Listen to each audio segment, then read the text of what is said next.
નાયબ મત્સ્યોદ્યોગ નિયામક શ્રી વેરાવળ તળે આવતા ગીર સોમનાથ, જૂનાગઢ, પોરબંદર, દેવભૂમિ દ્વારકા, જામનગર અને અમરેલી જિલ્લાના તમામ બોટ માલિકો, બોટ એસોસિએશન પ્રમુખશ્રીઓ અને તમામ સમાજના પટેલશ્રીઓને જણાવવાનું કે તમામ જિલ્લાની બોટો જે દરિયામાં રહેલી છે તે બોટોને તાત્કાલિક સંપર્ક કરી અને 4 કલાક સુધીમાં પરત બોલાવી લેવાની રહેશે.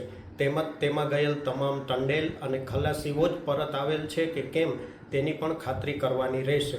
માછીમારોને કોઈ શંકાશીલ કે ગેરકાનૂની પ્રવૃત્તિ કરતા વ્યક્તિ અથવા રાષ્ટ્રીય સુરક્ષા વિરોધી કોઈ પણ કાર્ય કરતા જણાય કે કોઈ શંકાશીલ બોટ, વસ્તુ કે વ્યક્તિની મૂવમેન્ટ ધ્યાને આવે તો નજીકના police station, coastguard, Indian Navy, સુરક્ષા એજન્સીને જાણ કરવાની રહેશે.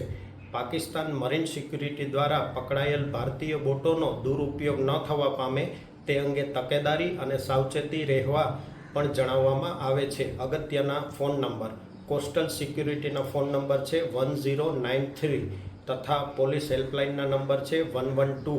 આમાં પણ સંપર્ક કરવાનો રહેશે. આ બાબતે માછીમાર એસોસિએશન દ્વારા આ અંગેની જાગૃતિ ફેલાવવાની રહેશે.